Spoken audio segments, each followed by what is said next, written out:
ce donga commence par montrer un jeune homme nommé Luminfei qui a étonnamment reçu une lettre d'admission du Cassell College, une université privée étrangère située dans la banlieue de Chicago, dans le district des Grands Lacs de l'Illinois, aux États-Unis. En premier lieu, Luminfei a hésité à accepter l'offre, mais il a ensuite fait ses valises et a décidé d'aller à Chicago. En arrivant à la gare, Luminfei a interrogé un préposé sur la ligne numéro 6, car la femme qui lui a remis la lettre d'admission a dit à Luminfei d'aller à la gare, puis d'utiliser la carte d'étudiant du Cassell College sur la ligne de train numéro 6. Mais de manière inattendue, le préposé de la gare a dit qu'il ne connaissait pas du tout la ligne de train numéro 6, et il a dit à Luminfei de quitter la gare parce qu'il pensait que Luminfei était sans abri. En entendant cela, Luminfei a été offensé que le préposé de la gare le méprise, même s'il avait souligné qu'il n'était pas un mendiant. Luminfei est devenu encore plus ennuyé lorsque certains vendeurs de nourriture à la gare ont refusé de lui vendre leur nourriture parce qu'ils pensaient qu'il était un sans-abri, surtout après que certains sans-abri l'aient gentiment salué parce qu'ils pensaient que Luminfei était l'un d'entre eux.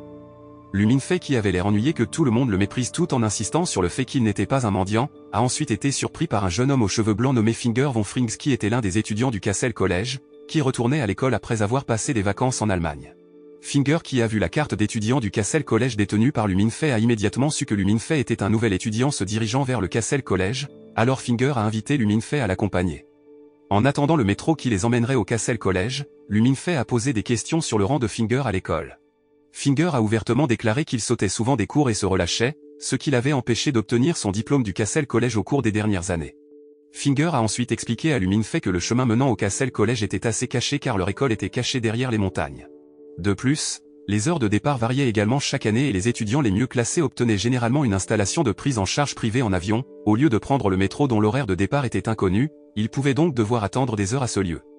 Lorsque Luminfei était sur le point de se renseigner davantage sur le Cassell College, il a découvert que Finger était déjà endormi, alors il a décidé de se reposer en attendant le métro qui les emmènerait au Cassell College. Quelques minutes plus tard, Luminfei s'est endormi et a rencontré un garçon mystérieux dans son rêve. Luminfei pensait que le garçon était un mendiant, alors il lui a donné de l'argent. Mais de manière inattendue, le garçon a soudainement lancé du feu sur Luminfei, ce qui l'a réveillé. Au même moment, Finger s'est également réveillé et a crié de panique parce qu'il pensait qu'ils avaient raté le train, tandis que Luminfei pensait toujours au garçon qui l'avait attaqué dans son rêve. Peu de temps après, un préposé à la gare souterraine a crié aux passagers de monter immédiatement dans le train en direction de Cassell College qui arriverait bientôt sur la ligne. Finger et Luminfei se sont préparés à monter à bord du train, et quand ils étaient sur le point de glisser leur carte d'étudiant, le préposé de la gare en avait assez que Finger revienne chaque année au Cassell College, ce qui signifiait que Finger n'avait pas encore obtenu son diplôme de l'école, malgré plusieurs années d'études et de formation. Après que Finger ait glissé sa carte d'étudiant, le préposé de la gare l'a informé que cette année, Finger était au rang F, qui était le rang le plus bas du Cassell College. Pendant ce temps, Luminfei, qui était sur le point de glisser sa carte d'étudiant, s'est présenté au préposé de la gare et a dit qu'il était un nouvel étudiant. Après avoir appris le nom de Luminfei, le préposé de la gare a été surpris que Luminfei soit un étudiant de rang S, qui était le rang le plus élevé du Cassell College. Finger, qui venait de découvrir que Luminfei était un étudiant classé S, avait également l'air très surpris car le rang de Luminfei était même égal à celui du directeur du Cassell College. Finger a ensuite demandé pourquoi Luminfei avait utilisé le métro pour se rendre au Cassell College, alors qu'il aurait dû obtenir un service de ramassage privé en avion. Mais Luminfei ne le savait pas non plus, car il n'avait reçu que des instructions pour se rendre à la station de métro. Alors qu'il était sur le point de monter à bord du train, Luminfei avait l'air terrifié lorsqu'il a vu les morts vivants autour du quai. Finger lui a dit d'ignorer les morts vivants et de se dépêcher de monter dans le train. Au même moment, un professeur nommé Guderian étreignit Luminfei avec soulagement parce qu'il pensait que Luminfei était perdu et ne pouvait pas trouver le chemin de fer clandestin. À l'intérieur du train, après que Finger et Luminfei aient changé leurs vêtements pour l'uniforme scolaire, Guderian les a ensuite rencontrés et avait l'intention de donner à Luminfei des explications importantes, alors il a demandé à Finger de les quitter. Guderian a ensuite demandé à Luminfei de signer le document d'accord confidentiel, et Luminfei a immédiatement signé le document sans le lire au préalable, car il ne comprenait pas vraiment les explications mentionnées dans le document. Par la suite, Guderian a expliqué l'existence du genre dragon dans ce monde et le but du Cassell College, qui a fait des recherches sur le genre dragon et trouvé des moyens de les exterminer. Guderian a ajouté qu'il développait également des recherches sur les étudiants pour trouver le héros le plus fort pour lutter contre le genre dragon et les vaincre.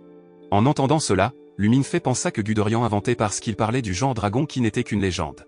Cependant, un garçon nommé Luminx qui était déjà apparu dans le rêve de Luminfei, était soudainement devant lui et a confirmé que Guderian disait la vérité. Luminfei a ensuite demandé l'identité du garçon, alors Luminx s'est présenté comme étudiant au Cassell College. Même ainsi, Luminfei soupçonnait que Luminx était un fantôme à cause de son apparence légèrement effrayante. Mais Luminx ne semblait pas se soucier du jugement de Luminfei à son égard et a plutôt dit à Luminfei de regarder par la fenêtre. Lorsque Luminfei a regardé par la fenêtre, il a été choqué de découvrir l'existence du genre dragon qui n'avait été qu'un conte de fées. Luminx a ensuite expliqué le type de dragon qui n'avait été considéré que comme une légende et a ajouté que Luminfei était le dragon noir. Un Luminfei incrédule qui ne pouvait toujours pas y croire a alors tenté de s'échapper, mais Guderian et Finger ont réussi à l'arrêter et ont été forcés de garder Luminfei inconscient jusqu'à leur arrivée au Castle College. À son arrivée au collège, Luminfei s'est finalement réveillé et ne croyait toujours pas à l'existence du genre dragon dans ce monde, alors il a alors supposé que Guderian avait un trouble mental, même si le vieil homme avait expliqué à plusieurs reprises le genre dragon étant réel. Peu de temps après, un homme du nom de Masashi Toyama est arrivé avec un objet appelé l'écaille de dragon. Guderian a alors dit à Luminfei de tirer sur l'écaille de dragon pour prouver que le genre dragon n'était pas absurde. Lorsque Luminfei a tiré son coup, il a été soudainement repoussé parce que la puissance de l'écaille de dragon a pu dévier le tir. Toyama a expliqué que le genre dragon était très difficile à tuer, alors ils ont continué à faire des recherches pour trouver un moyen de tuer les dragons. Comme Luminfei n'y croyait toujours pas, Toyama a alors montré un petit dragon confiné dans un tube de verre pour que Luminfei puisse le voir de ses propres yeux. En voyant cela, Luminfei pensa que le petit dragon était un chef-d'œuvre d'un grand artiste pour pouvoir créer une œuvre d'art qui avait l'air si réelle, jusqu'à ce que finalement le petit dragon se réveille soudainement et crache des flammes dans toutes les directions, ce qui fait alors Luminfei a été choqué et s'est presque effondré. Guderian, qui s'est rendu compte qu'il était encore trop tôt pour en savoir autant, a ensuite emmené Luminfei se promener dans le collège. Luminfei, qui craignait l'existence des dragons, a alors dit à Guderian qu'il avait choisi de retourner dans sa ville natale plutôt que de se battre contre les dragons. En entendant cela, Guderian a informé qu'il ferait un lavage de cerveau à Luminfei s'il avait l'intention de quitter l'université. En sachant qu'il perdrait ses souvenirs s'il essayait de s'échapper du collège, Luminfei a décidé de rester au Castle College. Lorsqu'ils sont arrivés sur le terrain de l'école, Luminfei a ensuite demandé à Guderian où se trouvaient les étudiants parce que le collège semblait désert et qu'ils n'ont rencontré aucune personne en marchant dans le collège. Parallèlement, Luminfei et Guderian ont été surpris par une série de coups de feu tirés par les étudiants qui s'attaquaient, alors ils se sont précipités pour s'échapper et trouver un endroit où se cacher. Tout à coup, Guderian a été touché par un coup de feu tiré par l'un des étudiants et s'est effondré sans connaissance. Voir Guderian allongé devant lui a alors rendu Luminfei choqué et incapable de faire autre chose que de rester caché à cet endroit, jusqu'à ce que les étudiants tombent finalement et ne laissent que 2 étudiants de sexe masculin impliqués dans un combat acharné.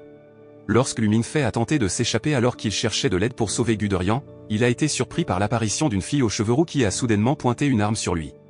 Au même moment, une étudiante est apparue derrière Luminfei et a tiré sur la fille aux cheveux roux jusqu'à ce qu'elle s'effondre devant Luminfei. En voyant les 2 personnes s'effondrer devant lui, Luminfei a été encore plus secoué jusqu'à ce qu'il perde connaissance et simultanément, la silhouette de Luminx a soudainement pris le contrôle du corps de Luminfei et lui a fait perdre le contrôle. Luminfei a inconsciemment ramassé le pistolet de la fille rousse et a tiré sur l'étudiante ainsi que sur les 2 étudiants masculins qui se battaient. Peu de temps après, l'alarme de l'école s'est soudainement déclenchée et le personnel médical a afflué vers les élèves blessés et a vérifié leur état. Lorsque Luminfei a repris conscience, il a finalement appris que c'était le jour de la liberté, alors les étudiants ont profité de l'occasion pour simuler une guerre contre l'ennemi. Luminfei, qui essayait toujours de comprendre la situation tendue qu'il venait de vivre, a ensuite été approché par un instructeur masculin de l'école nommé Professeur Manstin. En apprenant que Luminfei était un nouvel étudiant au Castle College, Manstin a ensuite réprimandé Luminfei pour avoir participé négligemment à la simulation de guerre sans connaître les règles au préalable. Au même moment, Guderian, qui avait repris connaissance, s'est approché de Luminfei et lui a expliqué la simulation de guerre menée par les étudiants.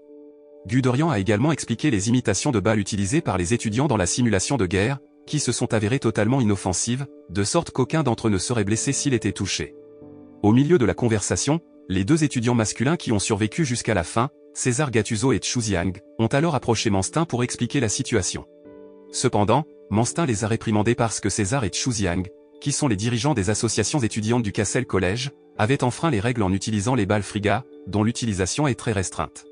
Les balles Friga sont un type de munition non létale conçu pour simuler les effets d'une blessure réelle. Ils sont chargés d'une série de produits chimiques qui agissent comme un puissant sédatif et libèrent également une substance de couleur sang pour créer l'illusion d'une blessure infligée par balle. Pour l'infraction commise par César et Chu Xiang, Manstin avait l'intention de la signaler au directeur du Castle College, Hilbert Ronanjou, qui était actuellement déscolarisé.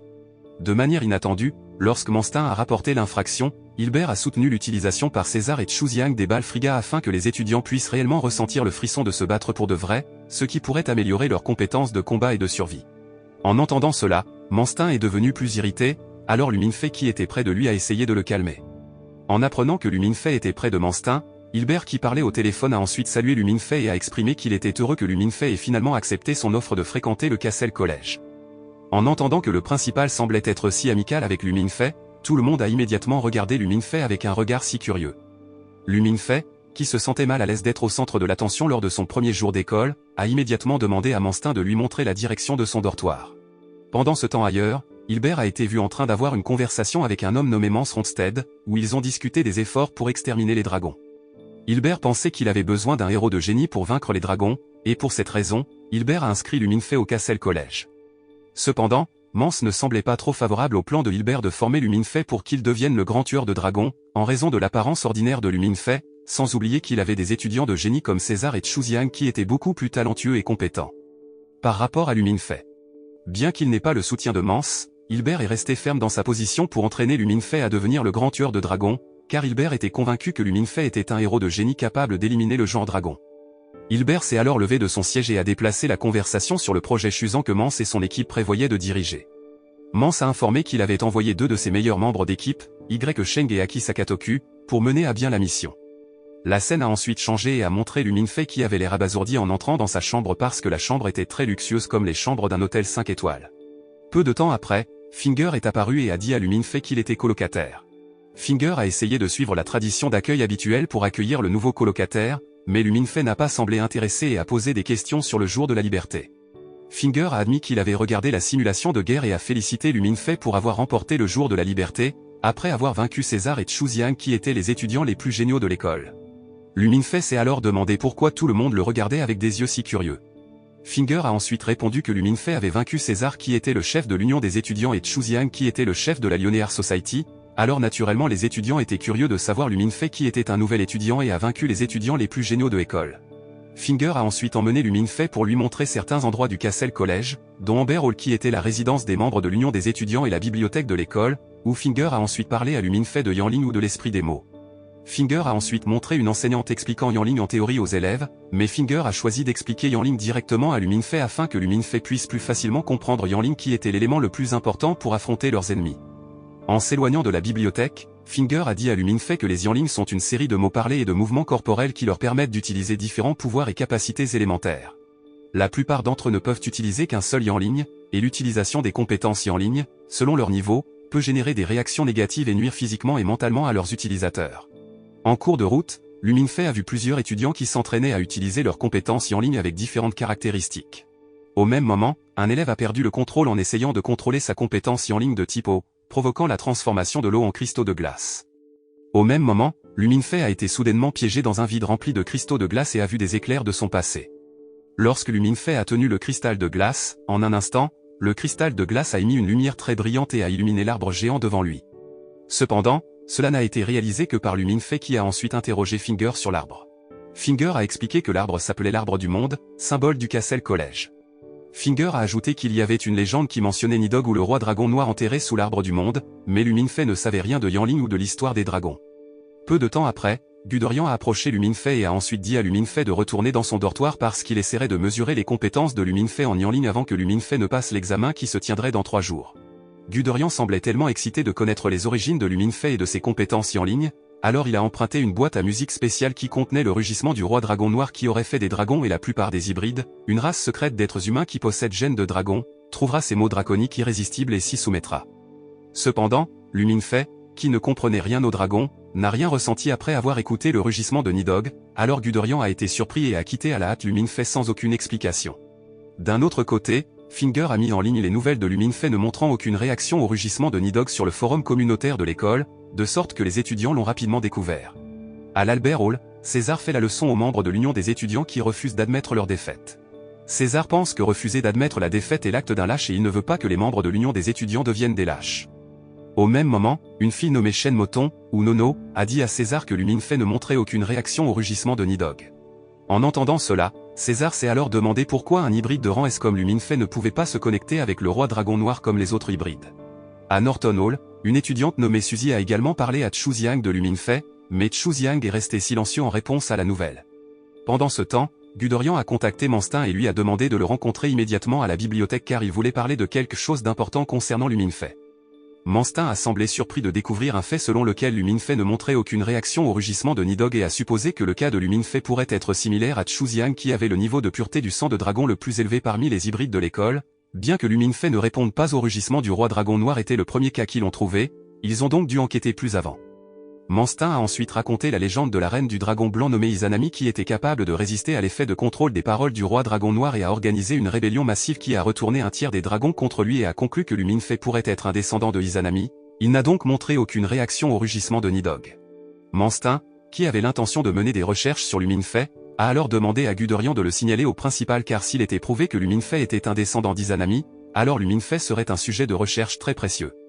Cependant, Guderian ne semblait pas vouloir que Luminfei soit utilisé comme sujet de recherche, alors Manstin a décidé qu'il garderait le cas de Luminfei secret du principal jusqu'à ce que Luminfei termine ses examens. Pendant ce temps, Luminfei, qui avait conclu un accord avec Finger, était convaincu qu'il pourrait réussir l'examen facilement, sans compter qu'il avait payé un prix assez élevé à Finger qui avait des informations sur les questions de l'examen. Plus tard dans la nuit, Luminfei a écrit les réponses au test sur son bras et a dormi quelques heures. Le lendemain matin, Luminfei a dormi trop longtemps et était en retard pour son examen. D'autres étudiants qui passaient le test n'ont pas attendu pour montrer leur admiration pour sa victoire dans le tournoi, à l'exception d'une fille nommée Zero qui est assise à l'avant. Lorsque le test a commencé, une musique étrange est sortie de plusieurs haut-parleurs. Les autres étudiants ont réagi au discours de mots draconiques cachés dans la musique et ont eu des visions, puis ont commencé à danser et à pleurer de manière incontrôlable. Cependant, Luminfei n'était apparemment pas affecté par les enregistrements, alors il a écrit les réponses de Finger sur son papier et a terminé tôt, seulement pour remarquer le garçon de la gare assis à la fenêtre. Le garçon a affirmé qu'il s'appelait Luminix, qui était aussi le nom du cousin de Luminfei. Selon Luminix, Luminfei avait une vision qui montre à chaque élève ce qu'il aime le plus. Après s'être réveillé de sa vision, Nono a emporté ses papiers de test, remarquant qu'il avait inconsciemment gribouillé quelque chose sur son papier mais qu'il était trop tard pour l'effacer. Heureusement, Luminfei n'a pas été surpris en train de tricher à l'examen et a réussi avec une assez bonne note. À l'arrivée de Luminfei dans sa chambre, Finger a immédiatement félicité Luminfei pour son succès qui avait été annoncé sur le forum de la communauté scolaire. Finger a ensuite demandé à Luminfei pourquoi il suivait la classe du professeur Onsted, lui disant que Mance était un enseignant tueur typique qui donnait souvent du fil à retordre à ses élèves. Luminfei a répliqué en disant qu'il avait été formé pour tuer des dragons à l'école, donc il ne devrait pas faire grand cas d'un enseignant tueur qui n'a pas du tout mis leur vie en danger. En entendant cela, Finger a alors réalisé son erreur et a informé Luminfei que Mance et son équipe étaient en mission pendant quelques semaines, après avoir trouvé des traces de dragons dans le fleuve Yangtze. La scène a ensuite changé et a montré que Mance recevait des informations de l'un de ses hommes nommé Grayson sur une grosse tempête qui frappait la zone autour de la rivière. Mance a ensuite posé des questions sur l'état de Sheng et Aki Sakatoku qui plongeaient au fond de la rivière pour explorer l'ancienne ville de bronze submergée et Grayson a informé qu'ils étaient tous les deux dans un état stable. Pendant ce temps, Sheng et Aki qui ont plongé au fond de la rivière, ont trouvé des ruines que l'on pensait être des reliques de l'ancienne ville de Bedi qui était autrefois la résidence du roi Norton. Pour confirmer cela, Sheng a alors dit à Norma de scanner l'ensemble des ruines.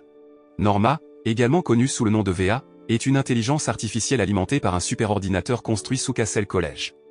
Elle communique par le biais d'un hologramme et sa personnalité publique s'appelle Norma lorsqu'elle agit en tant qu'IA du collège. Majordome. Après que Norma ait scanné et envoyé toutes les informations sur les ruines à Mance et à son équipe sur le vaisseau mère, Sheng et Aki se sont immédiatement dirigés vers un certain point pour commencer la recherche. Sheng a ensuite utilisé sa compétence en ligne et a convoqué les serpents du vide pour explorer les fissures les plus profondes des ruines. Au même moment, Grayson a informé Mance d'un tremblement de terre sous-marin qui se produirait dans quelques minutes, alors Mance a alors ordonné à Sheng et Aki de remonter immédiatement à la surface. Cependant, avant que Sheng et Aki ne puissent nager à la surface, le tremblement de terre avait déjà secoué le lit de la rivière, provoquant la coupure de leur communication car ils étaient tous deux emportés par les puissantes vagues.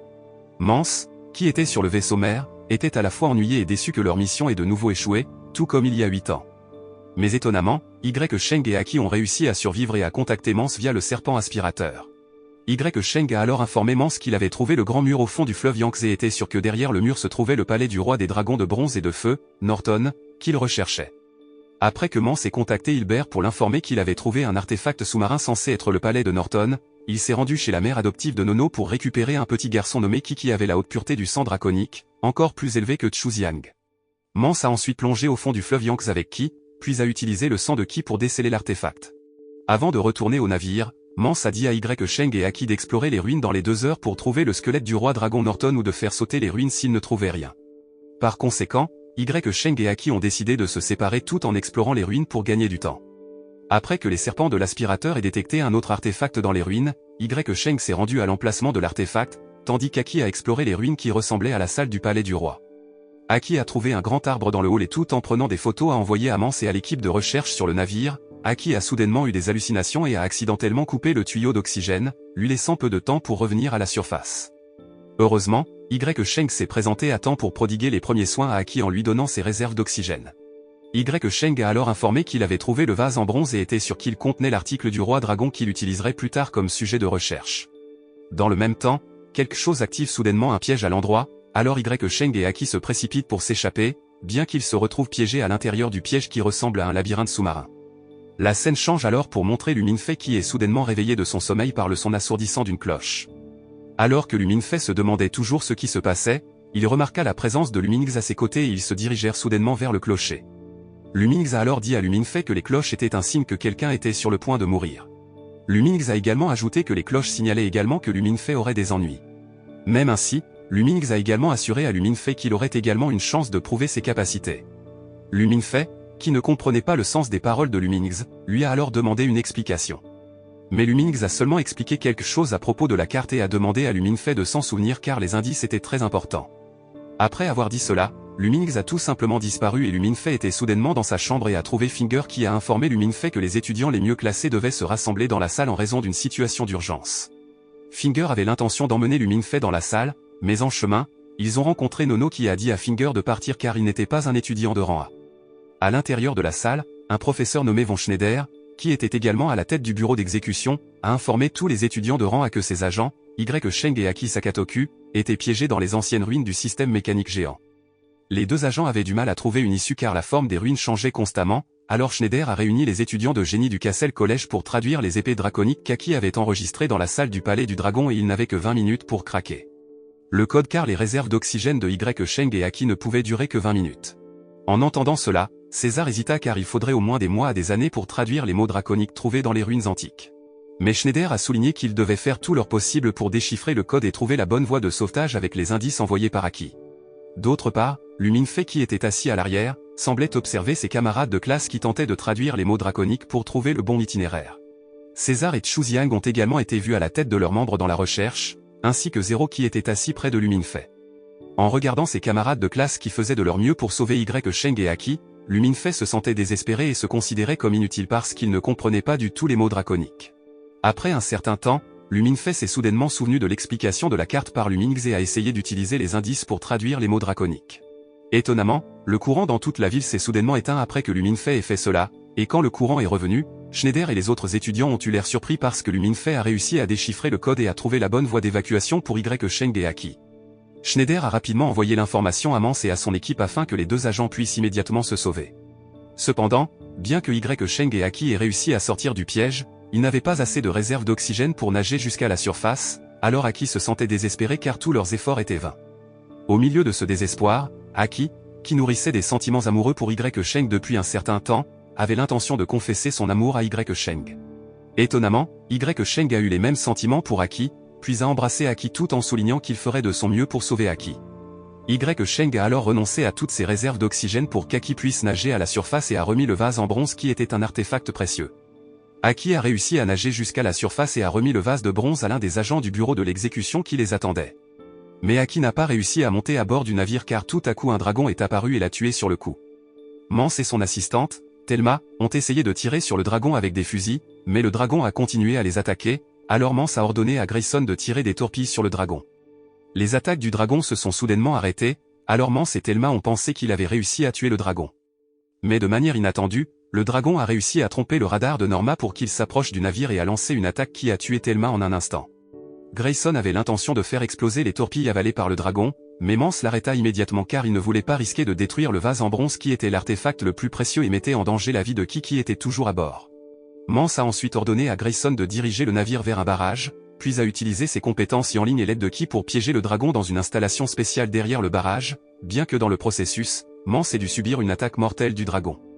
Au Castle College, Lu Minfei et les étudiants les mieux classés qui attendaient toujours des nouvelles de Mance et de son équipe, ont été soudainement surpris par le principal qui les a contactés virtuellement et les a informés que Mance et son équipe avaient réussi la mission. Hilbert a ensuite remercié les étudiants qui avaient aidé le bureau d'exécution, en particulier Lu Minfei qui a réussi à traduire les mots draconiques dans les ruines en peu de temps. Alors qu'il était sur le point de retourner au dortoir, Lu Minfei a été approché par Chu Xiang qui a félicité Lu Minfei pour son succès à traduire les mots draconiques en quelques minutes seulement. Chu Xiang a alors proposé à Lu Minfei de rejoindre la Lionear Society parce que Chu Xiang pensait que Lu Minfei deviendrait un grand leader. Mais Luminefay a poliment décliné l'offre parce qu'il estimait qu'il ne méritait pas d'être un leader ou de rejoindre une association étudiante prestigieuse comme la Lyonnais Art Society ou l'Union des étudiants. Au milieu de leur conversation, ils ont entendu le son des cloches indiquant que le Cassel Collège pleurait la perte de leurs camarades décédés lors d'une mission, et simultanément, un troupeau de colombes s'est envolé de la direction de l'église. César et les étudiants qui ont entendu la cloche ont ensuite rendu un dernier hommage à leurs camarades tombés au combat. Ailleurs, Hilbert a approché le Mans mourant, où Mans a alors demandé à Hilbert de garder la tragédie qui a frappé son équipe secrète des étudiants, car Mans ne voulait pas que les étudiants soient intimidés et perdent leur espoir de vaincre les dragons. Finalement, Mans a rendu son dernier soupir, avec le lever du soleil. Quelque temps plus tard, Luminefay a reçu une invitation de César pour assister à la fête de bienvenue à Amber Hall. Luminefay, qui ne connaissait pas très bien César, a interrogé Finger sur César, qui a dit à Luminefay que César appartenait à la famille Gattuso qui détenait un grand pouvoir économique et politique et était capable d'acheter des entreprises entières en quelques minutes. La famille Gattuso était plus puissante que le Cassel Collège et comptait de puissants assassins dans ses rangs. Depuis que Finger a suggéré qu'il devait accepter l'invitation de César, Luminefay a décidé d'assister à la fête de bienvenue à Amber Hall. En arrivant à Amber Hall, Finger et les invités ont été étonnés de voir un lit de rose que César avait délibérément préparé pour accueillir Nono qui fêtait son anniversaire ce jour-là. Avant de commencer la soirée dansante, César a invité les invités à porter un toast et à souhaiter un joyeux anniversaire à Nono. Comme il n'avait pas de partenaire féminine, Finger a invité Luminefay à danser avec lui, mais Luminefay semblait avoir du mal à suivre les mouvements de Finger parce qu'il était trop excité. Peu de temps après, César a prononcé un discours qui a su susciter l'enthousiasme et la capacité des invités à toujours être fidèles à César, l'héritier de la famille Gattuso. César a alors demandé à Luminefay de monter sur scène. Mais Luminefay est resté où il était parce qu'il ne savait pas pourquoi César lui avait soudainement demandé de monter sur scène. César ne semblait pas vouloir imposer sa volonté à Luminefay, alors il a dit à Luminefay et aux invités de retourner profiter de la soirée dansante. Au même moment, Zéro a approché Luminefay et a invité Luminefay à danser avec elle. Après avoir dansé avec Luminefay, Zéro a ensuite quitté la fête, suivi de Nono qui a choisi de rentrer chez elle car elle ne se sentait pas bien. Luminefay qui a vu le départ des deux filles a alors décidé de suivre Nono et de lui souhaiter un joyeux anniversaire en personne. Nono, qui était sur le point de rentrer chez lui avec la voiture de sport de César, a alors demandé à Luminefay de conduire la voiture et de l'emmener sur la colline. Entre-temps, Norma a annoncé à tout le monde au Cassel Collège les intrus qui avaient réussi à infiltrer la porte d'entrée de leur école, alors elle a automatiquement activé le système de défense super avancé pour protéger les étudiants et tous les biens de valeur stockés au Cassel Collège. Norma a ensuite demandé à César et aux membres de l'Union des étudiants de protéger la salle des esprits, tandis que Chu Xiang et les membres de la Lyonnais Art Society ont été chargés de protéger la bibliothèque qui contenait les artefacts les plus précieux. Schneider a également affecté des étudiants ayant des compétences de combat supérieures à la moyenne pour s'armer contre les intrus. Pendant ce temps, Luminefay, qui montait la colline en voiture, a été soudainement surpris par la présence de Lumings qui l'a taquiné parce que Luminefay n'a pas eu le courage d'avouer ses sentiments à Nono. Luminefay avait nié avoir des sentiments amoureux pour Nono, mais Lumings savait tout sur Luminefay, donc il ne pouvait pas lui mentir. Lumings a ensuite informé Luminefay que Nono n'avait jamais aimé personne dans sa vie, donc Luminefay avait encore une chance d'obtenir l'amour de Nono, même si elle était fiancée à César. Lorsqu'ils étaient presque au sommet de la colline, Lumings a finalement disparu, ainsi que le moteur de la voiture qui s'est soudainement éteint, ils ont donc été forcés de continuer leur voyage à pied. En arrivant au sommet de la colline, Nono a dit à Luminefay qu'elle avait appris la mort du professeur Rinstead et de son équipe, même si le principal l'avait gardé secret. Étonnamment, Nono admirait Mans parce qu'il était son mentor et la seule personne qui se souciait d'elle, alors Nono a été dévasté d'apprendre que Mans était décédé. Malgré tout, Nono n'a pas voulu sombrer dans sa tristesse et a décidé de devenir une grande personne comme son mentor. Pendant ce temps au collège, Schneider a demandé à Manstin de persuader son père de lever la barrière magique qui protège le Cassel Collège de l'attaque des dragons. Le père de Manstin, Jürgen, était un veilleur de nuit qui avait utilisé ses compétences en ligne pour créer la barrière magique pour protéger Cassel Collège. Bien que la barrière ait pu protéger toute la zone du Cassel Collège, mais d'un autre côté, la compétence en ligne de Jürgen a supprimé le pouvoir des étudiants et des cadres, de sorte qu'ils n'ont pas pu utiliser leur pouvoir au maximum tant que Jürgen activait le barrière magique. Comme Schneider et son équipe n'avaient pas réussi à vaincre les intrus, ils ont prévu d'utiliser leurs compétences en ligne de manière optimale et ont demandé à Jürgen de lever la barrière magique. Après que Jürgen ait levé la barrière magique sur ordre du principal, tout le monde a ensuite utilisé ses compétences en ligne, y compris les intrus qui avaient anticipé cela dans le cadre de leur plan. Manstin a ensuite utilisé les serpents aspirateurs pour rechercher où se trouvaient les intrus, tandis que César a utilisé son talent exceptionnel de Yanling qui a permis à sa vision de pénétrer n'importe quelle barrière magique, y compris la barrière que les intrus utilisaient pour cacher leur présence. D'autre part, un intrus nommé Ronald Tang a reçu l'ordre de se faufiler dans la cave à vin où se trouvait une porte menant à une pièce secrète. Grâce à la carte d'accès qui lui a été remise, Ronald parvient à ouvrir la porte tout en sous-estimant le système de sécurité du Cassel Collège qu'il juge très médiocre. Lorsque les intrus se faufilent dans Amber Hall, César, qui est au courant, contacte Chu Xiang et propose de faire un pari sur qui peut vaincre les intrus en premier. Mais Chu Xiang a décliné l'offre parce qu'il n'avait aucun intérêt à le faire. Au même moment, Suzy, qui a été chargée par Norma de quitter la bibliothèque, a invité Chu Xiang à l'accompagner. Cependant, Chu Xiang a dit à Suzy et aux membres de la Linear Society de quitter la bibliothèque, car il avait reçu l'ordre spécial des dirigeants de rester derrière et d'affronter seuls les intrus. Chu Xiang a expliqué qu'il pourrait ne pas être en mesure de contrôler son pouvoir si la barrière magique était levée, et que ce serait très dangereux pour Suzy et les autres, alors les dirigeants lui ont ordonné de rester et d'évacuer les autres étudiants en lieu sûr. À Amber Hall, César parvient enfin à découvrir la cachette des intrus dirigée par une jeune femme nommée Mei Sakatoku qui est la sœur d'Aki. Mais a révélé que leur but en infiltrant le Castle College était de voler le vase en bronze que Sheng et Aki avaient pris dans les ruines de l'ancienne ville de Bedi.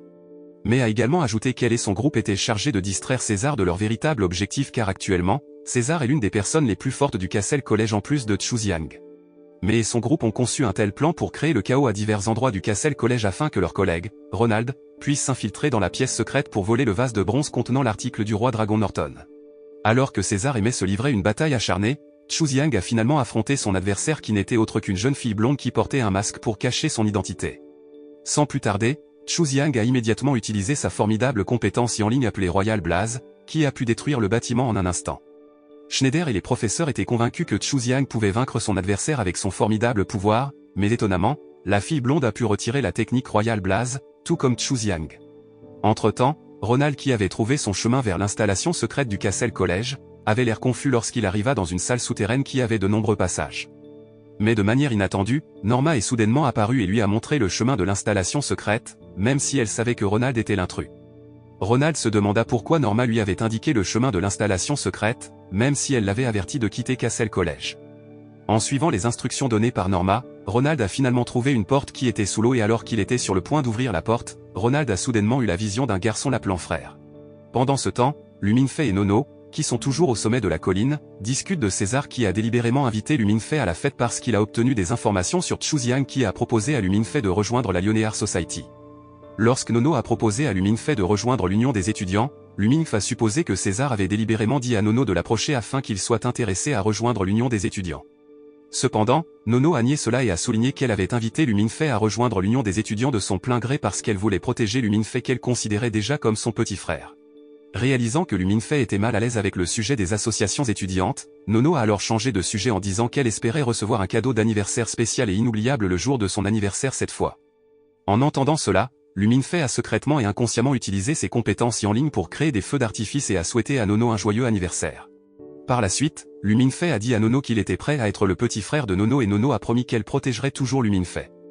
Ailleurs, Ronald est finalement arrivé dans une installation secrète juste en dessous de la salle des esprits et a trouvé le principal expliquant à un groupe de personnes le vase en bronze censé contenir l'article du roi dragon Norton. Lorsqu'Hilbert et les autres ont quitté la pièce, Ronald s'est faufilé à l'intérieur et s'est approché du vase en bronze pour le voler. Mais de manière inattendue, Ronald a eu une autre vision d'un garçon qui n'arrêtait pas de l'appeler frère, alors Ronald a décidé d'abandonner sa mission parce qu'il s'agitait. Ronald a été contraint de renoncer à la récompense de 5 millions de dollars pour avoir abandonné la mission, au lieu de ressusciter tout ce qui se trouvait à l'intérieur du vase de bronze. Après que Ronald ait quitté les lieux, un homme est soudainement entré et a ramassé une fiole contenant un liquide spécial, qui a été lâché par Ronald.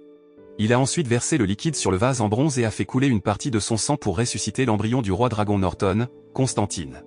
Entre-temps, César et Mei, qui étaient toujours engagés dans une bataille féroce, ont soudainement senti une attaque venir vers eux, alors ils ont rapidement décidé de faire temporairement la paix et de travailler ensemble pour faire face à toute créature capable de créer une attaque aussi puissante. D'un autre côté, Chu Xiang était toujours engagé dans une bataille féroce avec la fille blonde qui était capable de correspondre parfaitement à ses compétences en ligne, alors Schneider et les autres professeurs se sont interrogés sur l'identité de la fille blonde. Pendant ce temps, Ronald a tenté de s'échapper en conduisant une moto après avoir négligé sa mission. Mais de manière inattendue, il a été accidentellement heurté par Lu Minfei qui a conduit sa voiture à grande vitesse après que lui et Nono aient appris l'existence des intrus qui ont attaqué leur école. Lu Minfei s'est précipité pour vérifier l'état de la personne qu'il avait accidentellement frappé et a semblé surpris de constater que la personne n'était autre que Ronald qui était son meilleur ami. D'un autre côté, Ronald semblait impressionné par Lu Minfei parce qu'il avait réussi à devenir étudiant au Castle College. Parce que les étudiants armés voulaient l'arrêter, Ronald a été forcé de prendre Lu Minfei en otage afin qu'il puisse s'échapper de cet endroit. Cependant, juste au moment où il s'apprêtait à partir dans la voiture de sport de César, une énorme explosion s'est soudainement produite et un garçon, nul autre que Constantin, est apparu entouré d'une chaleur intense. Le garçon marmonna le mot frère à plusieurs reprises et sembla s'adresser à Ronald. En voyant cela, Ronald, qui était terrifié, a dit à Luminfei de quitter les lieux immédiatement. Au même moment, Schneider ordonna aux étudiants de tirer sur Constantine, mais l'attaque fut totalement inefficace contre le garçon. En voyant cela, Monstin a demandé à son père de créer la barrière magique pour résister à l'énorme pouvoir de Constantin, mais Jürgen a dit que sa barrière ne serait pas capable de résister au pouvoir de Constantin qui était la créature primordiale. Pendant ce temps, mais qui observait Constantine à distance, a ensuite contacté son partenaire, Xuanxi, pour signaler que Constantine avait détruit une partie du bâtiment de l'école avec une seule attaque. Xuanxi a ensuite informé que Constantine est actuellement dans un état instable et si cela continue comme ça, alors il s'effondrera et si cela se produit, alors Constantine créera sans le savoir une puissante explosion qui peut détruire une montagne. Xuanxi a ensuite utilisé sa compétence Yanling pour recueillir des informations sur Constantine et a dit à Mei d'utiliser les balles Friga pour immobiliser Constantine, au lieu d'utiliser de vraies balles. Après avoir obtenu l'information, Mei a immédiatement rechargé son arme avec les balles Friga qui ont étonnamment réussi à pénétrer la barrière coupe-feu de Constantine. Alors que les étudiants suivaient les actions de César et Mei contre Constantine, Luminfei, qui se cachait, s'interrogea sur le garçon qui possédait un grand pouvoir. Peu de temps après, Finger est apparu sur la scène et a invité Luminfei et Ronald à se cacher dans la piscine de l'école, pensant que Constantin était après Luminfei. Cependant, même s'il se cachait sous l'eau, Constantin a pu localiser Luminfei qui faisait de son mieux pour retenir son souffle sous l'eau. Peu de temps après, Luminfei, qui n'était plus capable de retenir son souffle sous l'eau, a fait surface pour constater que les bâtiments environnants s'étaient effondrés et étaient engloutis dans de la vapeur chaude. Luminfei a pensé qu'il avait des hallucinations, alors il a appelé Luminix. Cependant, après un certain temps d'exploration de l'endroit, Luminfei rencontra à la place Constantine qui l'appela frère. Au même moment, Luminfei a trouvé une pyramide dorée qu'il avait déjà vue en essayant de résoudre les indices qu'Aki avait trouvés dans les ruines et s'est immédiatement rendu compte que la pyramide dorée était le symbole de l'ancienne ville de Bedi, ce qui prouvait que Constantine était l'article du dragon King Norton. Lorsque Constantin s'est approché de Luminfei et était sur le point de dire quelque chose, Luminix est soudainement apparu et a donné un coup de pied à Constantin.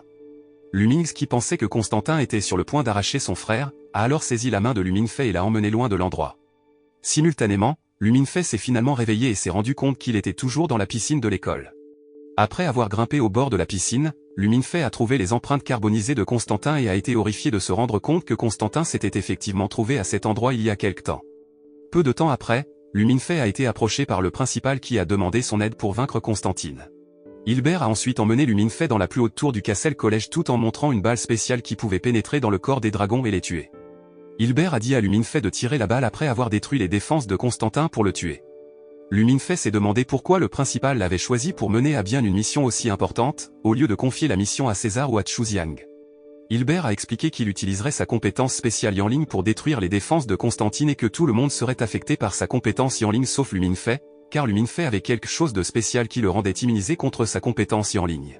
Avant de partir, Hilbert a dit à Luminfei que Luminfei serait le grand tueur de dragons à l'avenir et a demandé à Luminfei de croire en sa propre force.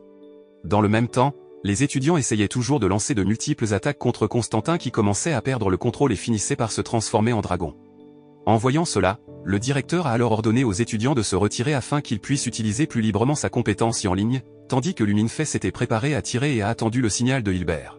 Luminfei s'est rendu compte que Hilbert avait le pouvoir de ralentir le temps et que tous ceux qui se trouvaient près de lui étaient affectés par ce pouvoir, à l'exception de Luminfei. Après avoir réussi à détruire les défenses de Constantine, Hilbert a immédiatement ordonné à Luminfei de tirer sur le dragon. Avec l'aide de Luminix, Luminfei a réussi à frapper les yeux de Constantin et à rendre son corps vulnérable, alors Hilbert a alors ordonné aux étudiants de tirer sur Constantin avec de vraies balles pour tuer le dragon.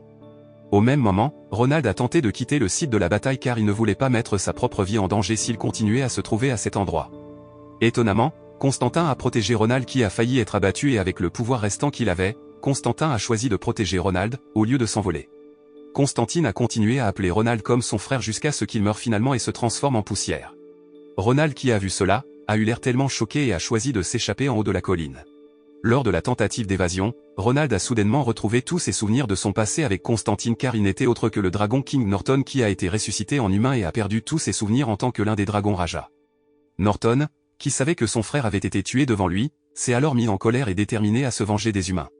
Après que Castle College ait été suffisamment en sécurité, Hilbert a ensuite rencontré Jürgen qui a été choqué d'apprendre que Hilbert avait délibérément provoqué la colère de Norton en tuant son frère juste devant lui. Hilbert a seulement répondu doucement qu'il était fatigué de vivre pendant des centaines d'années et de voir les gens qu'il aimait et dont il se souciait un par un le quitter pour toujours.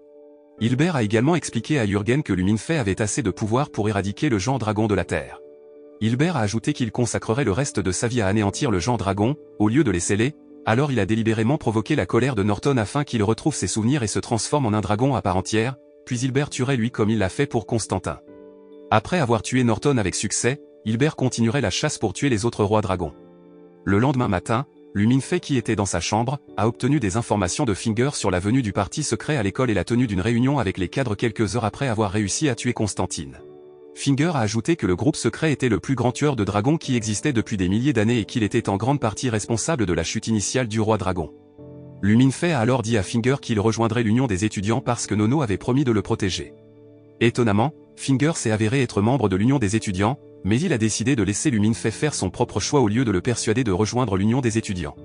Peu de temps après, un étudiant est venu dans leur chambre pour remettre à Lumin Fey la carte d'identité du syndicat étudiant et a informé Lumin Fey qu'il devait assister à la réunion du syndicat étudiant dans 1 heure. Pendant ce temps, César a été vu en train de rencontrer le directeur qui a chargé César et son équipe de vaincre Norton. En apprenant que Lumin Fey avait rejoint l'union des étudiants, Hilbert a également affecté exclusivement Lumin Fey à la mission. Quelque temps plus tard, à Amber Hall, Lumin Fey a été vu en train d'assister à une réunion avec César et les membres de l'union des étudiants pour discuter de la mission confiée par le principal. En apprenant qu'il était inclus dans la mission de vaincre Norton, Lumin Fey a immédiatement exprimé son refus car la mission était trop dangereuse et il n'avait pas assez de force pour devenir un tueur de dragons. Mais César a ignoré son refus, car Lumin Fey avait déjà prouvé ses compétences exceptionnelles de rang S lorsqu'il les a aidés à traduire les mots draconiques dans les ruines antiques et à vaincre Constantin. Lumin Fey a essayé de convaincre César que tout cela n'était qu'une coïncidence car en réalité, c'était Lumix qui l'avait aidé tout ce temps. Peu de temps après, Zero est apparu et a tenté de persuader Lumin Fey de participer à la mission, car elle était également incluse dans la mission de vaincre Norton. Mais Lumin Fey a toujours insisté pour refuser de participer à la mission, alors César a décidé qu'il retirerait Lumin Fey de la mission tant que Lumin Fey démissionnerait de l'union des étudiants. Lorsque Lumin Fey était sur le point de remettre sa carte d'identité parce qu'il avait l'intention de démissionner de l'union des étudiants au lieu de risquer sa vie dans la mission, Nono est soudainement venue et a dit qu'elle ne protégerait pas Lumin Fey si Lumin Fey démissionnait de l'étudiant. Syndicat. En apprenant cela, Lumin Fey a reconsidéré sa démission et a finalement décidé de partir en mission. Au cours des jours suivants, Lumin Fey a fait un entraînement physique pour améliorer ses compétences de combat. Il a également pratiqué la plongée avec Nono car il ferait probablement des missions sous-marines. En plus de pratiquer l'augmentation de la force physique avec César et Chuxiang, Lumin Fey a également pratiqué le tir avec Zero.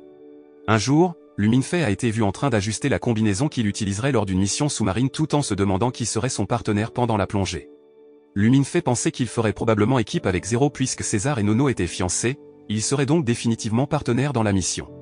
Mais Finger a informé Lumin Fey qu'il y avait une règle qui leur interdisait de partir en mission avec leurs amants. Par conséquent, Lumin Fey serait très probablement associé à Nono, tandis que César serait associé à Zero. Lumin Fey a ensuite changé de sujet en demandant à Finger pourquoi il n'avait pas obtenu son diplôme du Castle College pendant 4 années consécutives. Mais Finger a donné une réponse étrange, ce qui a ennuyé Lumin Fey. Lumin Fey était pessimiste quant à l'achèvement de la mission et au retour en toute sécurité, mais Finger l'a ensuite encouragé en disant qu'il le soutiendrait toujours à tout moment et n'importe où. Lumin Fey qui a été touché par le soutien de Finger, a donné sa carte d'étudiant à Finger et a dit à Finger de garder sa carte d'étudiant.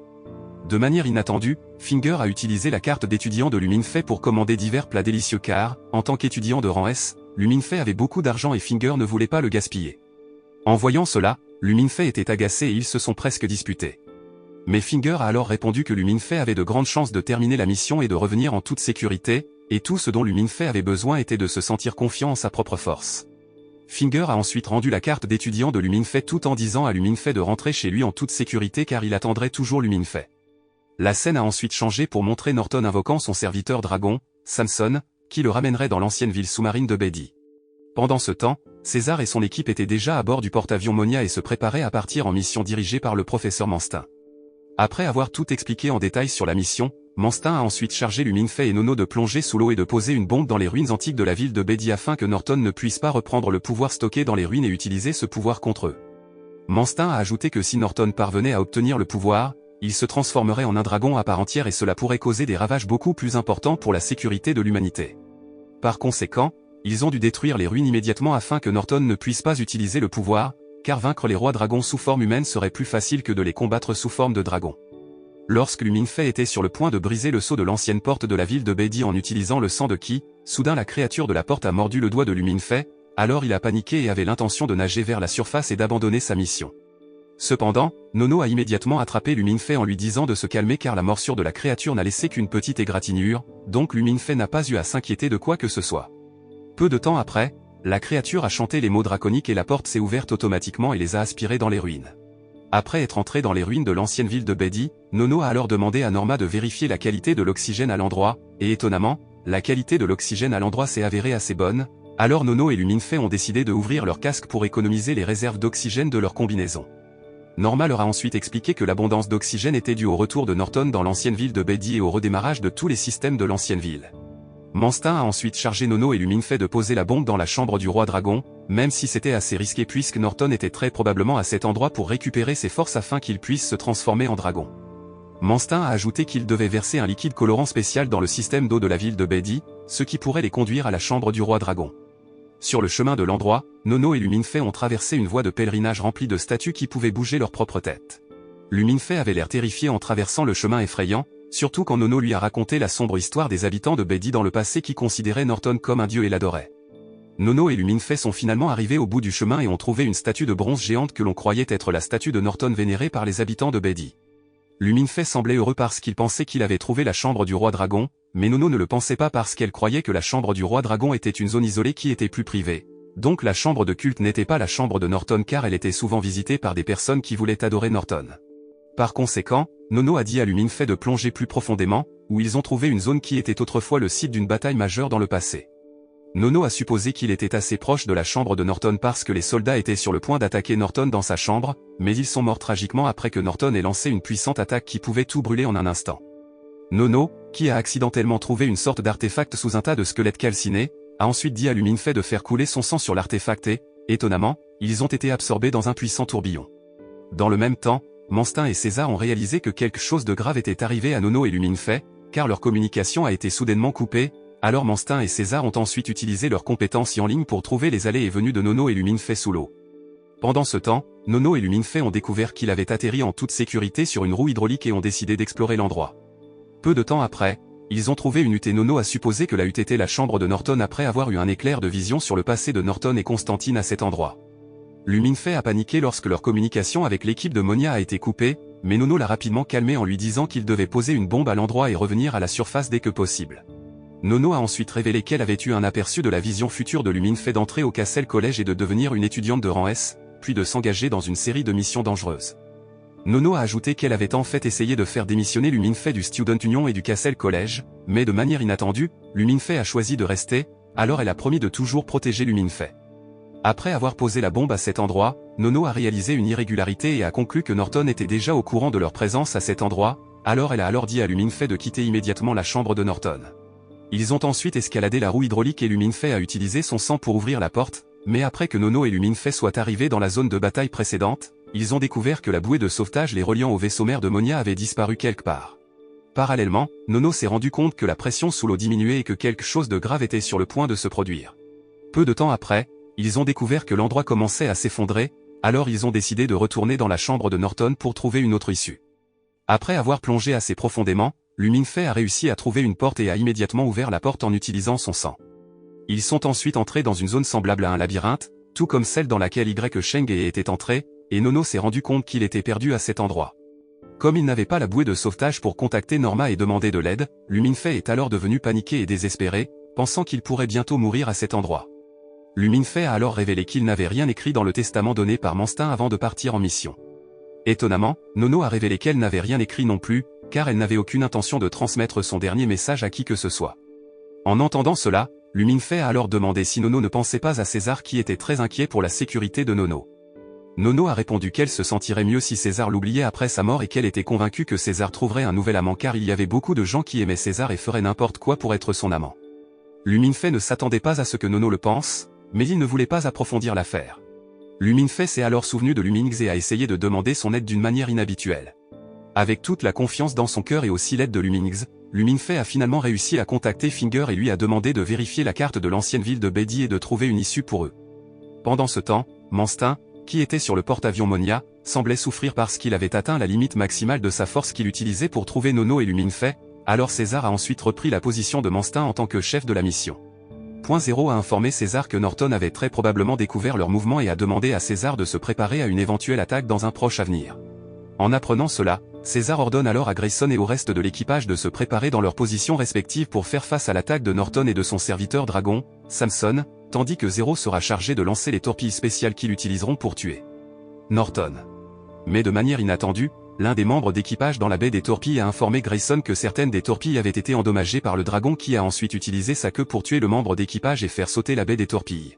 L'attaque leur a fait perdre la plupart de leurs armes et ne leur a laissé qu'une seule torpille spéciale, ce qui a diminué leurs chances de tuer Norton. Alors que César se demande comment le dragon a réussi à tromper leur capteur sonar avancé, Zero l'informe que Norton a été repéré au bord d'une falaise et conclut que le dragon qui a endommagé leur navire était le dragon serviteur de Norton, Samson, qui les a attirés à l'emplacement de Norton. César s'est finalement rendu compte que Norton les avait trompés en leur faisant croire qu'il se trouvait dans l'ancienne ville de Beatty et qu'il se préparait à récupérer toute sa force. En réalité, Norton avait délibérément redémarré tout le système dans l'ancienne ville de Beatty pour détruire la ville et piéger Nono et Luminefay qui étaient encore à l'intérieur des ruines, alors qu'il avait l'intention de fusionner avec Samson et d'absorber pleinement le pouvoir du dragon d'attaquer César et l'équipage de l'USS Monia. D'autre part, May a été vue en train d'observer la situation à distance, où elle a reçu la mission de tuer Norton et de protéger Luminefay. May avait prévu que Norton combinerait ses pouvoirs avec Samson et avait préparé une balle spéciale pour tuer le roi dragon. Entre-temps, Nono et Luminefay ont tenté de s'échapper par une voie d'évacuation avec les instructions de Finger qui a réussi à pirater le système informatique de niveau S du Castle College, afin qu'ils puissent trouver le bon itinéraire en un rien de temps. Dans une tentative de s'échapper par la route précédemment empruntée par Y Sheng et Aki, ils ont accidentellement trouvé le corps de Y Sheng écrasé sous les décombres et ont décidé de s'arrêter un instant pour prier pour leurs camarades décédés lors de l'exécution de la mission. Nono a trouvé une boîte en bois tenue par Y Sheng et a supposé qu'elle contenait un artefact précieux de la légendaire ville antique de Beatty et a décidé de l'emporter avec elle. Au même moment, le plafond au-dessus d'eux a commencé à glisser rapidement, alors Nono a ordonné à Luminefay d'utiliser son sang pour ouvrir la porte, alors qu'elle faisait de son mieux pour tenir le plafond avant qu'il ne s'effondre sur eux. Luminefay a alors essayé de se couper le doigt avec un couteau, mais le couteau est tombé, alors il a désespérément ouvert son casque, s'est mordu le doigt jusqu'à ce qu'il saigne, et ils sont finalement sortis sains et saufs de cet endroit. Sur l'USS Monia, César, qui a été informé par le Vacuum Serpent de Manstin que Nono et Luminefay avaient survécu et se trouvaient maintenant à l'extérieur des ruines de l'ancienne ville de Beatty, a ordonné à Grayson de se rendre à l'emplacement actuel de Nono et Luminefay et de déployer le capsule de plongée pour les ramener au navire. Grayson les a informés que leur navire avait subi de graves dommages au moteur et qu'ils n'avaient pas assez d'armes pour faire face à Norton. Cependant, César a d'autres plans pour vaincre Norton et il demande à Grayson de se concentrer sur la mission de sauver Nono et Luminefay. Pendant ce temps, Nono et Luminefay qui ont réussi à sortir des ruines de l'ancienne ville de Beatty, ont fait face à un autre problème après que Luminefay ait accidentellement endommagé sa combinaison et perdu toutes ses réserves d'oxygène, alors Nono a dû donner la moitié de ses réserves d'oxygène à Luminefay pour qu'il survive. Nono, qui s'est rendu compte que Luminefay ne durerait pas longtemps sans une combinaison appropriée, a alors pris l'initiative de laisser Luminefay porter sa combinaison, car elle était une meilleure plongeuse que Luminefay, alors Nono était convaincu qu'elle pouvait nager à la surface sans une combinaison. Au début, Luminefay a fermement rejeté le désir de Nono de donner à Luminefay sa combinaison. Mais Nono a insisté en disant qu'elle tiendrait sa promesse de toujours protéger Luminefay, alors Luminefay n'avait d'autre choix que de se conformer aux souhaits de Nono. Surtout après que Nono ait parlé à Luminefay de la capsule de plongée que César avait envoyée pour les évacuer vers le navire dès que possible. Alors qu'ils nageaient à la surface, les ruines ont lentement commencé à se désintégrer et un gaz toxique a jailli, mais Nono n'y a prêté aucune attention et a continué à nager tout en retenant son souffle afin qu'elle puisse pénétrer le gaz toxique sans aucune protection. Pendant ce temps, César et son équipe ont été surpris par l'apparition de Chuziang qui a été chargé par le principal de les aider, bien que César ait pensé que Chuziang ne les aiderait pas beaucoup car ses compétences en Yanling n'étaient pas suffisantes pour vaincre Norton. César a alors conçu un plan pour traiter avec Norton à bout portant en utilisant une arme spéciale qui pourrait détruire les défenses du roi dragon. Cependant, Zero et Grayson ont averti César de ne pas utiliser sa compétence Yanling lors du lancement de l'attaque car cela pourrait lui être fatal. Même si César savait qu'il pourrait perdre son audition après l'attaque fatale, il était toujours déterminé à mener à bien son plan car il n'avait pas d'autre moyen de vaincre Norton après que Samson ait détruit les moteurs et les armes du navire. César a ensuite tiré plusieurs coups de feu sur Norton et a réussi à blesser l'un de ses yeux, bien qu'à la fin l'attaque n'ait pas fonctionné sur Norton. Zero a expliqué que le but de César était de provoquer la colère de Norton, puis de forcer Norton à attaquer aveuglément afin que Norton baisse inconsciemment sa garde, tandis qu'elle se préparait à lancer une torpille pour tuer Norton. Après que César ait lancé sa technique ultime à Norton, étonnamment, Chuziang était déjà au sommet de Norton et a utilisé sa compétence Yanling pour combiner son pouvoir avec celui de César et a créé une puissante explosion alors que leurs attaques se heurtaient aux contre-attaques de Norton. Dans le même temps, Zero a alors lancé une torpille et a réussi à frapper le corps de Norton jusqu'à ce que son corps humain se sépare du corps de Samson. Chuxiang, qui était dans l'hélicoptère, a informé César et son équipe qu'ils ne pouvaient trouver aucun signe de la vie de Norton ou de Samson, alors ils ont conclu que Norton était vraiment mort. Chuxiang, qui avait quelques égratignures au visage, a quitté les lieux, tandis que César, qui avait subi les conséquences fatales de l'attaque, a été vu en train d'essuyer le sang qui coulait de son oreille. Zero, qui a également été blessé lors de l'attaque, a conseillé à César de ne pas parler car cela pourrait aggraver sa blessure auditive. Au lieu de parler, César utilise la langue des signes pour communiquer avec Zero et semble surpris de découvrir que Zero comprend la langue des signes et peut très bien l'utiliser. Zero demande alors pourquoi César apprend la langue des signes alors que César peut entendre et parler normalement. César révèle ensuite qu'il a utilisé la langue des signes pour communiquer avec sa mère qui a perdu l'ouïe après avoir donné à César sa compétence unique d'œil en ligne.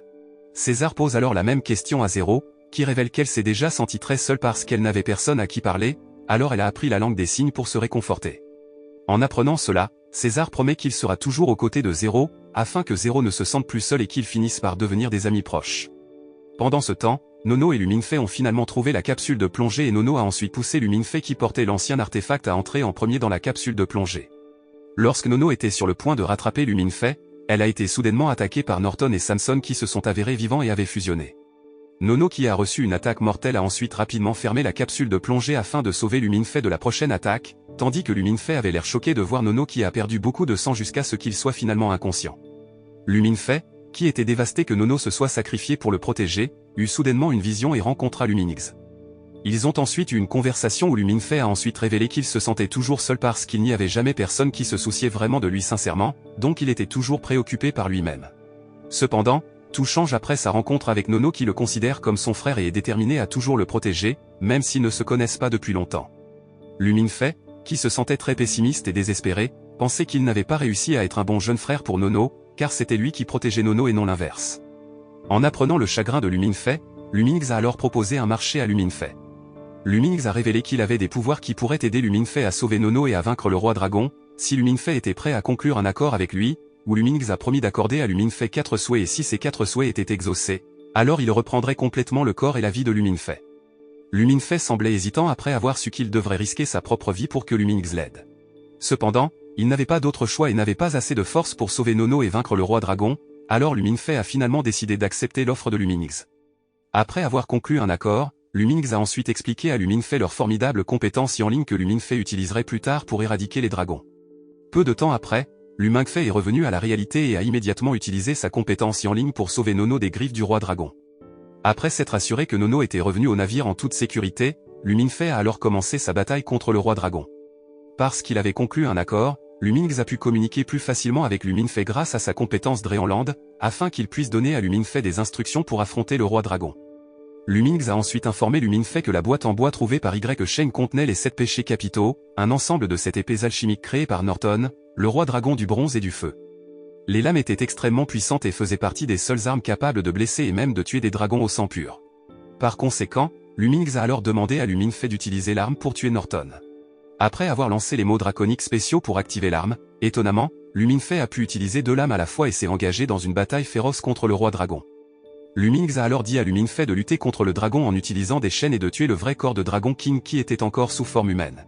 Après que Luminfei se soit approché du corps humain du roi dragon, il fut surpris de découvrir que Norton, le roi dragon de bronze et de feu n'était autre que Ronald qui était son meilleur ami. Luminfei hésita alors à tuer Norton parce qu'il refusait toujours de croire que Norton était Ronald, même si Luminix avait confirmé que Norton avait acquis tous ses souvenirs en tant que roi dragon et avait oublié tous ses souvenirs quand il était humain, ce qui signifiait que Norton ne se souviendrait pas comme Ronald. Même ainsi, Luminfei était toujours réticent à tuer Norton, alors Luminix a ensuite pris le contrôle du corps de Luminfei et a poignardé Norton avec la lame Seven Deadly Sins. En voyant cela, Luminfei ne pouvait que pleurer Ronald et s'excuser auprès de Ronald parce qu'il avait été forcé de le tuer. Pendant ce temps sur le navire, Nono a finalement repris conscience après avoir reçu un traitement médical et s'est vite rendu compte qu'il avait réussi la mission alors que l'équipage applaudissait et félicitait Nono. César s'est senti soulagé et heureux que Nono ait survécu et soit revenu vers lui, alors il a serré Nono dans ses bras. Au même moment, Zero, qui s'est rendu compte que Luminfei avait perdu ses forces et qu'il ne pouvait plus nager jusqu'au navire, a alors proposé de l'aider et a demandé à Luminfei de lui acheter le dîner. Luminfei n'avait d'autre choix que d'accepter l'aide de Zero car il était déjà complètement épuisé après son combat acharné contre Norton. D'autre part, mais qui les regardait de loin, s'est rendu compte que Norton était toujours en vie, alors elle a ensuite tiré sur Norton et a finalement réussi à tuer le roi dragon avec une balle spéciale donnée par son patron. Après avoir confirmé que Norton était mort et que Luminfei était en sécurité, mais a immédiatement quitté les lieux. Quelques jours plus tard, Luminfei a rencontré le principal qui lui a confié la rédaction d'un essai sur les 4 rois dragons élémentaires, un groupe de dragons créé par Nidhogg après avoir vaincu Izanami. Les 4 rois dragons élémentaires, souvent appelés dragons Raja, ne sont pas des individus, mais des ensembles de jumeaux, une décision prise par Nidhogg pour limiter leur pouvoir. Chaque roi contrôle un élément, ils sont assez puissants pour affecter le monde entier, créer des explosions plus fortes qu'une bombe nucléaire, faire bouillir des rivières entières et déclencher de puissants tremblements de terre. Hilbert a ensuite expliqué le passé de Norton en montrant à Luminfei une photo de Ronald. Après avoir vaincu Nidhogg, Norton et son frère Constantin ont vécu en Europe, où ils ont laissé leur empreinte dans la mythologie nordique avant de s'installer en Chine. Par la suite, ils ont construit la ville de Beidi et ont gardé des dragons dans la ville, parmi lesquels un spécimen colossal nommé Samson. Norton a ensuite créé un ensemble d'épées alchimiques appelées The Seven Deadly Sins, capables de tuer les autres rois élémentaires. Quelques années plus tard, ils ont été attaqués par des familles de tueurs de dragons, et Constantin a supplié son frère de le dévorer pour qu'il puisse survivre à l'attaque, mais Norton a refusé et a coulé la ville dans le fleuve Yangtze. Le couple s'est caché dans des vases en cuivre et y a hiberné sous forme d'embryon jusqu'au jour de leur résurrection imminente. Cependant, Norton a émergé 80 ans plus tôt que Constantine et il s'est écrasé dans un désert. Il ne se souvenait pas de sa vie de dragon et a dérivé aux États-Unis où il a été adopté par une famille et nommé Ronald Tang. En tant que roi dragon, Ronald était immunisé contre les effets de Yanling de base et il est devenu un célèbre mercenaire, travaillant pour différentes organisations hybrides.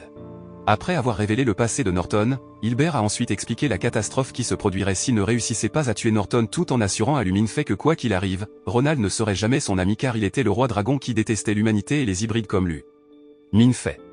Pour réconforter Luminfei qui pleurait toujours la mort de son meilleur ami, Hilbert a ensuite remis une lettre écrite par la mère de Luminfei, Giovanni, qui lui était adressée. Dans sa lettre, Giovanni a exprimé sa fierté envers Luminfei pour être entré au Castle College et espérait que Luminfei vivrait toujours ses jours heureux et aurait de nombreux amis. Giovanni a également promis qu'elle et le père de Luminfei viendraient à la cérémonie de remise des diplômes de Luminfei et regarderaient fièrement leur fils qui a obtenu son diplôme du Castle College et a suivi leurs traces.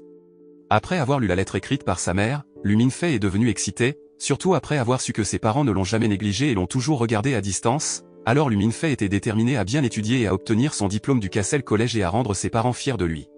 Hilbert a ensuite demandé à Luminfei qui avait réellement tué Norton, car Hilbert avait découvert que Norton était toujours en vie après les attaques combinées de César, Zero et Chuxiang. En entendant cela, Luminfei a paniqué alors que Lumingz insistait pour garder le accord secret de quiconque. En réalisant que Luminfei était incapable de répondre à sa question, Hilbert a choisi de laisser Luminfei garder son secret et de ne pas en savoir plus car l'important était qu'il ait réussi la mission. Quelque temps plus tard, alors que Luminfei se disputait avec Finger dans leur chambre, ils furent soudainement surpris par l'apparition de César portant un tablier et leur demandant du sucre. Luminfei et Finger se sont demandé ce que César faisait dans le dortoir habituel. Ils ont ensuite découvert que César et Chuxiang étaient dans la pièce en face de la leur et ont appris que la pièce était temporairement occupée par Nono et Suzy car Amber Hall et Norton Hall étaient toujours en rénovation après la récente attaque de Constantine. César a été vu en train de cuisiner pour Nono, tandis que Chuxiang cuisinait pour Suzy en échange de ce que Suzy lui offrait des chocolats le jour de la Saint-Valentin. Bien que Chuxiang et Suzy n'aient jamais déclaré ouvertement leurs sentiments l'un pour l'autre, la rumeur veut que les deux aient eu une relation amoureuse. Peu de temps après, Nono est apparu et a donné du chocolat à Luminfei tout en le remerciant de lui avoir sauvé la vie. Luminfei a d'abord pensé que Nono était au courant de son pouvoir exceptionnel tout en essayant de lui sauver la vie, mais Nono a confirmé qu'elle se souvenait du moment où Luminfei n'arrêtait pas de l'appeler et c'est ce qui l'a maintenu en vie jusqu'à ce que César et son équipe arrivent pour lui fournir un traitement médical. Alors que Finger décidait de se rendre dans la chambre de Nono et Suzy pour récupérer les luxueux chocolats que César avait donnés à Nono, Luminfei choisit de retourner dans sa chambre et ouvrit le paquet contenant un téléphone portable qu'il venait de recevoir. En allumant le téléphone portable, Luminfei a rapidement découvert qu'il avait été envoyé par Lumingz qui a dit à Luminfei que le téléphone portable leur faciliterait la communication dans le monde réel et que le téléphone portable informerait par magie Luminfei de sa vie restante après que Lumingz l'ait prise selon leur accord. En sachant cela, Luminfei s'est alors senti agacé et était sur le point de claquer le téléphone portable, mais il a ensuite abandonné son intention car après tout, le téléphone portable était le seul moyen de contacter Lumingz, car Lumingz était toujours venu vers lui en premier par rêves ou visions. Donga termine en montrant Hilbert dans sa chambre, où il semble regarder un croquis représentant des personnages comme Luminfei et Lumingz assis côte à côte. Les mots de Hilbert alors qu'il brûle le croquis impliquent qu'il connaît les deux personnages et devient encore plus mystérieux lorsqu'il accueille l'arrivée de Luminfei pour la deuxième fois. La morale que nous pouvons apprendre de ce Donga est de croire en sa propre force et de toujours essayer de résoudre tous les problèmes avec la force dont nous disposons. Si vous ne pouvez pas le résoudre vous-même, demandez de l'aide aux personnes les plus proches de vous, au lieu de conclure un pacte avec le diable qui vous fera du mal à l'avenir.